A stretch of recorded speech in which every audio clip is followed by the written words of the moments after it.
Hello, my name is Javad Zarif, and I'm the Iranian Foreign Minister. For the first 2 years in my post, I spent much of my time negotiating with my counterparts from the European Union, Russia, China, Germany, France, United Kingdom, and the United States. We reached a comprehensive agreement on Iran's nuclear program in 2015. We called it JCPOA, or Joint Comprehensive Plan of Action. In the deal, my country agreed to take certain concrete steps to assuage the concerns of the United States primarily. The US in turn committed to remove sanctions and to cease impeding business with Iran. The deal was not a treaty to require signature or ratification by any side, but it became binding on all as it was unanimously adopted by the United Nations Security Council. On 11 occasions since, the UN nuclear watchdog has confirmed that Iran has implemented all its obligations.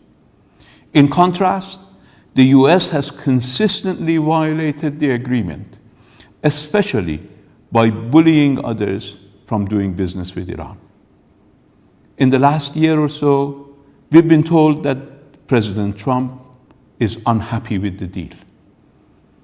And it now appears that the response from some Europeans has been to offer the United States more concessions from our pocket.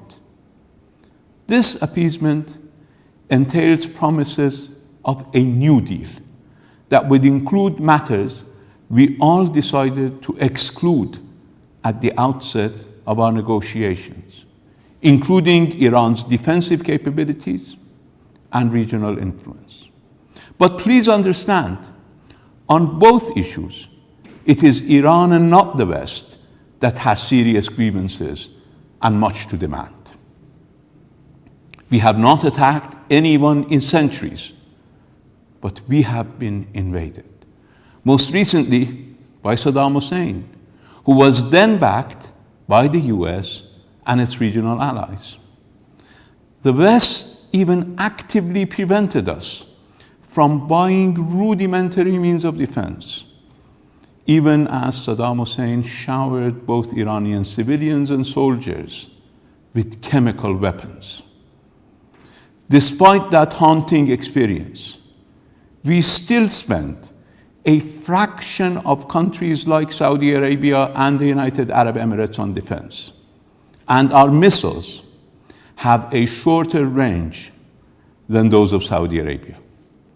And unlike US allies in the region who have brainwashed, financed, and armed groups such as Al-Qaeda, the Taliban, and the ISIS, we have been pivotal in defeating these extremist thugs.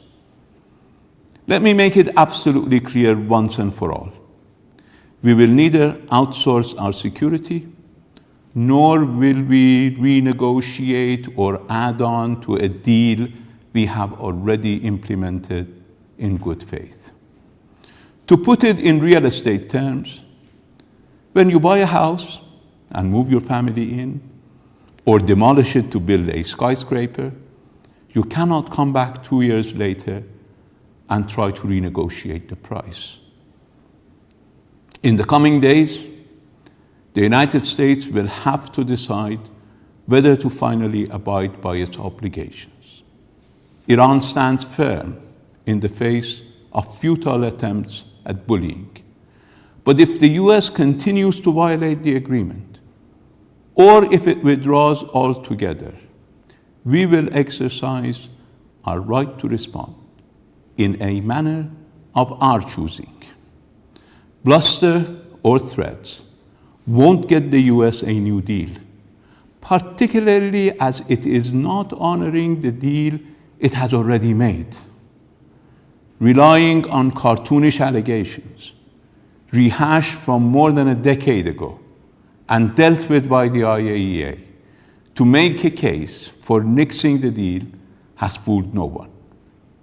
Thus, the US is well advised to finally start honoring its commitments, or it, and only it, will have to accept responsibility for the consequences of not doing so.